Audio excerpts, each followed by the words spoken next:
ಸಮಸ್ತ ಕನ್ನಡ ಮನಸ್ಸುಗಳಿಗೆ ನಮಸ್ಕಾರ. ಹಾಗೆ ಕನ್ನಡ ಸಿರಿ ಯೂಟ್ಯೂಬ್ ಚಾನಲ್ಗೆ ಆತ್ಮೀಯವಾದಂಥ ಸ್ವಾಗತ. ರಜಾ ಬಂದಿದೆ, ಖುಷಿಯಾಗಿದ್ದೀವಿ.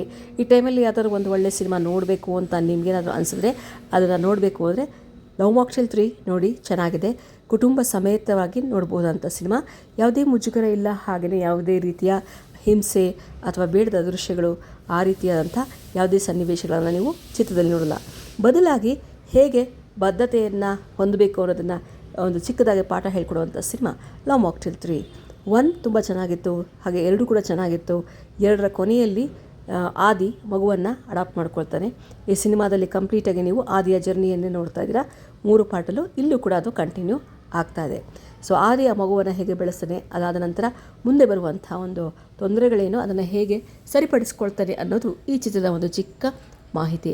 ಪಾತ್ರಗಳ ವಿಷಯಕ್ಕೆ ಬಂದಾಗ ಎಲ್ಲರೂ ಅಚ್ಚುಕಟ್ಟಾಗಿ ಅಭಿನಯಿಸಿದ್ದಾರೆ. ಅದರಲ್ಲಿ ಜಗ್ಗಿ ಮಮ್ಮಿ ಪಾತ್ರ ತುಂಬ ಸೆಳೆಯುತ್ತೆ. ನಂತರದಲ್ಲಿ ಡಾರ್ಲಿಂಗ್ ಕೃಷ್ಣ ಭಾಳ ಚೆನ್ನಾಗಿ ಅಭಿನಯಿಸಿದ್ದಾರೆ. ಮಗು ಕೂಡ ಅಭಿನಯಿಸಿದೆ. ಎಲ್ಲೂ ಕೂಡ ಅತಿಯಾದಂತಹ ಅಭಿನಯವನ್ನು ನೀವು ಕಾಣೋದಿಲ್ಲ. ಅತಿರೇಕವಾದಂಥ ದೃಶ್ಯಗಳು ಕೂಡ ಇಲ್ಲ. ತುಂಬ ಎಮೋಷ್ನಲ್ ಮಾಡುವಂಥದ್ದು, ತುಂಬ ಏನೋ ನಿಮ್ಮನ್ನು ಕಟ್ಟಾಕುವಂಥ ದೃಶ್ಯಗಳು ಇಲ್ಲ. ಎಲ್ಲವೂ ಕೂಡ ನಿಮ್ಮ ಜೀವನದಲ್ಲಿ ಹೇಗೆ ನಡಿಬೇಕೋ ಅದೇ ರೀತಿ ನಡೀತಾ ಹೋಗುತ್ತೆ. ಅಂತಹ ಒಂದು ಇಂಪ್ಯಾಕ್ಟ್ಫುಲ್ ಆದಂಥ ದೃಶ್ಯಗಳನ್ನು ಕಟ್ಕೊಟ್ಟಿದ್ದಾರೆ. ಕೋರ್ಟಲ್ಲೂ ಅಷ್ಟೇ ಅಬ್ಬರ, ಕಿರ್ಚಾಟ ಅವೆಲ್ಲ ಏನೂ ಇಲ್ಲ.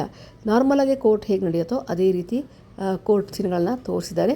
ಚೆನ್ನಾಗಿ ತೋರಿಸಿದ್ದಾರೆ, ಭಾಳ ಚೆನ್ನಾಗಿ ಎಳ್ಕೊಂಡು ಹೋಗ್ತಾ ಇದೆ ನಿಮ್ಮನ್ನ ಆ ಪಾತ್ರದಲ್ಲಿ ಮತ್ತು ಆ ಒಂದು ಸಿನಿಮಾದಲ್ಲಿ ನಿಮ್ಮನ್ನು ಆವರಿಸ್ಕೊಳ್ಳೋ ರೀತಿಯಲ್ಲಿ ಮಾಡುತ್ತೆ. ಚೆನ್ನಾಗಿದೆ ಸಿನಿಮಾ. ಸಂಗೀತಕ್ಕೆ ಬಂದಾಗ ಪ್ಲಸ್ ಪಾಯಿಂಟ್. ಸಂಗೀತ ಇರೋವಂಥ ಅಷ್ಟು ಹಾಡುಗಳು ಚೆನ್ನಾಗಿದೆ. ಸಾಹಿತ್ಯ, ಸಂಗೀತ, ಹಾಡುಗಾರಿಕೆ ಎಲ್ಲವೂ ಕೂಡ ಚೆನ್ನಾಗಿ ಬಂದಿದೆ. ನಕುಲ್ ಅಭಯಂಕರ್ ಅವರು ಈ ಒಂದು ವಿಚಾರದಲ್ಲಿ ಗೆದ್ದಿದ್ದಾರೆ ಅಂತಲೇ ಹೇಳ್ಬೋದು. ಆನಂತರ ಅವರು ಸಣ್ಣ ಪಾತ್ರದಲ್ಲಿ ಕೂಡ ಕಾಣಿಸ್ಕೊಳ್ತಾರೆ, ಚೆನ್ನಾಗಿ ಅಭಿನಯಿಸಿದ್ದಾರೆ. ಇನ್ನು ತಾಯಿಯ ಪಾತ್ರದಲ್ಲಿ ಅಭಿನಯಿಸಿರುವಂಥ ನಟಿ ದೊಡ್ಡ ಒಂದು ಪ್ಲಸ್ ಪಾಯಿಂಟು.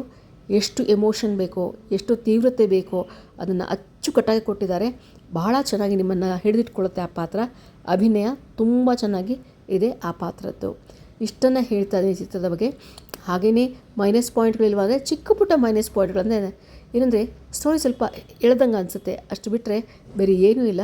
ನೋಡ್ಕೊಂಬರ್ಬೋದು. ನೀವು ಕೊಟ್ಟಂಥ ದುಡ್ಡಿಗೆ ಆರಾಮಾಗಿ ನೀವು ಎಂಜಾಯ್ ಮಾಡ್ಬೋದು. ಹಾಗೆಯೇ ಮನಸ್ಸಲ್ಲಿ ಉಳಿಯುವಂತಹ ಸಿನಿಮಾಗಳು ಬರ್ತಾವೆ. ಹಿಂಸೆ, ಅದು ಒಂದು ವೈಭವೀಕರಣ ಆ ರೀತಿ ಹೋಗ್ತದೆ. ಇದು ಆ ರೀತಿ ಇಲ್ಲ, ಸಿಂಪಲ್ಲಾಗಿದೆ, ಚೆನ್ನಾಗಿದೆ, ಕುಟುಂಬದ ಸಿನಿಮಾ ಇದು. ಹಾಗಾಗಿ ಮಿಸ್ ಮಾಡಿದೆ, ನೋಡಿ ಬನ್ನಿ. ಯಾಕಂದರೆ ಇಂಥ ಸಿನಿಮಾಗಳು ಬಂದಾಗ ನಾವು ಕೈ ಹಿಡಿಬೇಕು, ಎನ್ಕರೇಜ್ ಮಾಡಲೇಬೇಕು. ಅದಕ್ಕೋಸ್ಕರ ನೀವು ಕೊಟ್ಟ ದುಡ್ಡಿಗೆ ಯಾವುದೇ ರೀತಿ ಮೋಸ ಆಗೋದಿಲ್ಲ. ನೀವು ಖುಷಿ ಪಟ್ಕೊಂಡು ಆಚೆ ಬರ್ತೀರಾ ಅಂಥ ಒಂದು ಸಿನಿಮಾ. ಹಾಗಾಗಿ ತಪ್ಪದೇ ಒಂದು ಸತಿ ಲವ್ ಮಾಕ್ಟೇಲ್ 3 ನೋಡಿ ಬನ್ನಿ.